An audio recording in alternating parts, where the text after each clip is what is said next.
السلام علیکم ورحمۃ اللہ وبرکاتہ۔ پیارے دوستو، امید کرتا ہوں کہ آپ تمام حضرات خیر و عافیت سے ہوں گے۔ آج کے اس دور میں ہر انسان کوئی نہ کوئی پریشانی میں مبتلا ہے، ہر انسان سکون چاہتا ہے۔ اللہ رب العزت نے اپنے پیارے حبیب سرور کائنات حضور محمد مصطفیٰ صلی اللہ تعالیٰ علیہ وسلم کو ایسی پاک اور اکمل کتاب عطا فرمائی، یعنی قرآن مجید، جس میں اللہ رب العزت نے تمام پریشانیوں کا حل رکھا ہے۔ اگر آپ بھی چاہتے ہیں کہ آپ کی تمام پریشانیاں دور ہو جائیں تو اس ویڈیو کو لازمی پورا دیکھ کر جائیے گا۔ پیارے دوستو، آج کی ویڈیو میں ہم سورہ جمعہ پڑھنے کی فضیلت کے بارے میں بات کریں گے کہ اس کے پڑھنے کے کیا کیا فائدے ہیں۔ یہ سورت بہت ہی بابرکت سورت ہے۔ جو کوئی بھی اس سورہ کو جمعہ کے روز 11 مرتبہ پڑھ لیتا ہے تو اللہ پاک اسے بے پناہ ثواب عطا فرماتا ہے اور اللہ پاک اس سے راضی ہو جاتا ہے، اور جس سے رب راضی ہو جاتا ہے تو اس کی تمام مشکلیں حل ہو جاتی ہیں، اس کی تمام پریشانیاں دور ہو جاتی ہیں۔ اگر میاں بیوی میں جھگڑا ہوتا ہو یا نا اتفاقی رہتی ہو تو اس سورہ جمعہ کو پڑھ کر کسی چیز پر دم کر کر 3 مرتبہ پانی پر دم کر کے پلا دیا جائے کسی کو بھی، تو انشاءاللہ عز و جل اس کا فائدہ آپ کو ترنت دکھ جائے گا، کیونکہ قرآن مجید ایسی بابرکت کتاب ہے جس سے تمام روحانی و جسمانی بیماریوں کا علاج کیا جا سکتا ہے۔ آئیے دوستو، اسی بابرکت سورت کو سن لیتے ہیں۔ اس سے پہلے آپ ہمارے چینل پر نئے ہیں تو چینل کو لازمی سبسکرائب کر دیجئے گا۔ اعوذ باللہ من الشیطان الرجیم، بسم اللہ الرحمن الرحیم۔ یسبح للہ ما فی السماوات وما فی الارض الملک القدوس العزیز الحکیم۔ هو الذی بعث فی الأمیین رسولا منهم یتلو علیہم آیاتہ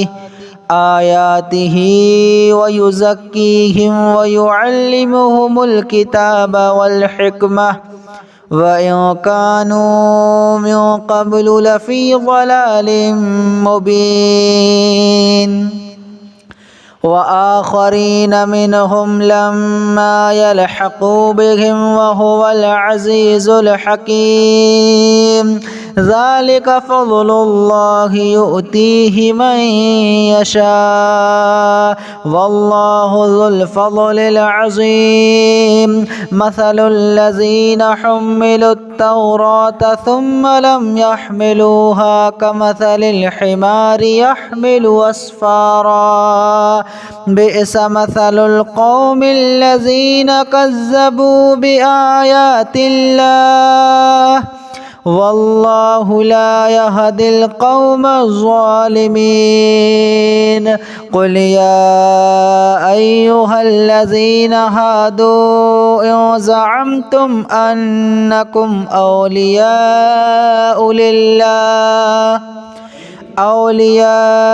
لله من دون الناس فتمنوا الموت إن كنتم صادقين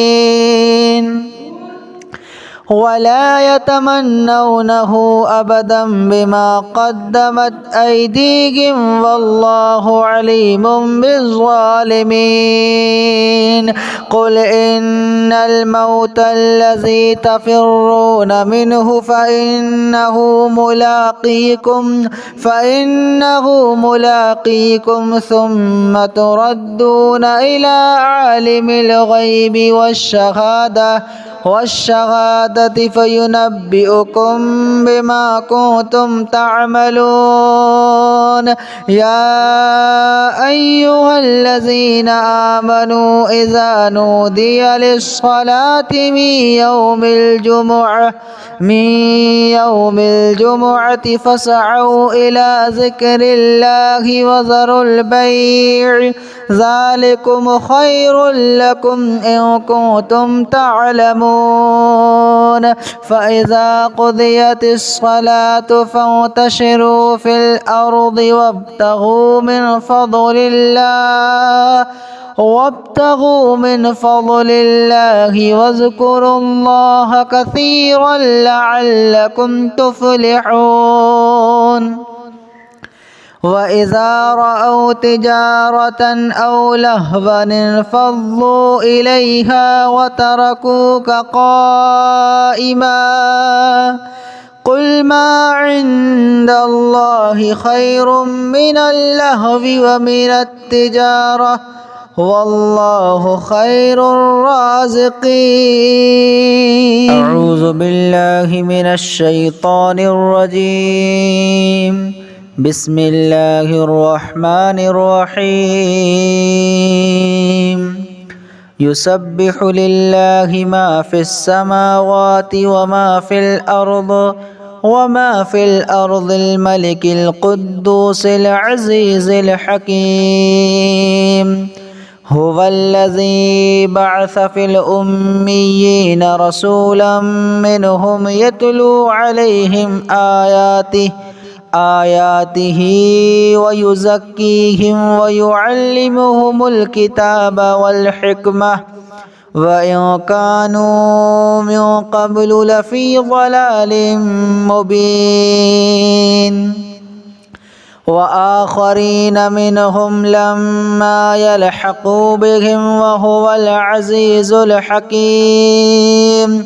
ذلك فضل الله يؤتيه من يشاء والله ذو الفضل العظيم. مثل الذين حملوا التوراة ثم لم يحملوها كمثل الحمار يحمل أسفارا بئس مثل القوم الذين كذبوا بآيات الله والله لا يهدي القوم الظالمين. قل يا أيها الذين هادوا إن زعمتم أنكم أولياء لله من دون الناس فتمنوا الموت إن كنتم صادقين ولا يتمنونه أبدا بما قدمت أيديهم والله عليم بالظالمين. قل إن الموت الذي تفرون منه فإنه ملاقيكم ثم تردون إلى عالم الغيب والشهادة فينبئكم بما كنتم تعملون. يا أيها الذين آمنوا إذا نودي للصلاة من يوم الجمعة فاسعوا إلى ذكر الله وذروا البيع ذلكم خير لكم إن كنتم تعلمون. فإذا قضيت الصلاة فانتشروا في الأرض وابتغوا من فضل الله واذكروا الله كثيرا لعلكم تفلحون. وإذا رأوا تجارة أو لهوا انفضوا إليها وتركوك قائما قل ما عند الله خير من اللهو ومن التجارة والله خير الرازقين. أعوذ بالله من الشيطان الرجيم. بسم الله الرحمن الرحيم. يسبح لله ما في السماوات وما في الأرض الملك القدوس العزيز الحكيم. هو الذي بعث في الأميين رسولا منهم يتلو عليهم آياته ويزكيهم ويعلمهم الكتاب والحكمة وإن كانوا من قبل لفي ضلال مبين وآخرين منهم لما يلحقوا بهم وهو العزيز الحكيم ذلك فضل الله يؤتيه من يشاء والله ذو الفضل العظيم مثل الذين حملوا التوراة ثم لم يحملوها كمثل الحمار يحمل أسفارا بئس مثل القوم الذين كذبوا بآيات الله والله لا يهدي القوم الظالمين قل يا أيها الذين هادوا إن زعمتم أنكم أولياء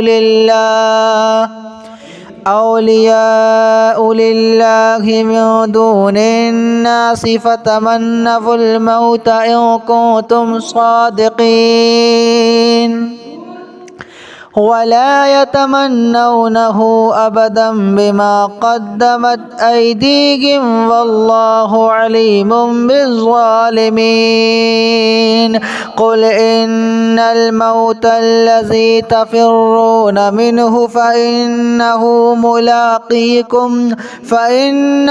ملاقيكم ثم تردون إلى عالم الغيب والشهادة فينبئكم بما كنتم تعملون يا أيها الذين آمنوا إذا نودي للصلاة من يوم الجمعة فاسعوا إلى ذكر الله وذروا البيع ذلكم خير لكم إن كنتم تعلمون فإذا قضيت الصلاة فانتشروا في الأرض وابتغوا من فضل الله واذكروا الله كثيرا لعلكم تفلحون وإذا رأوا تجارة أو لهوا انفضوا إليها وتركوك قائما قل ما عند الله خير من اللهو ومن التجارة والله خير الرازقين.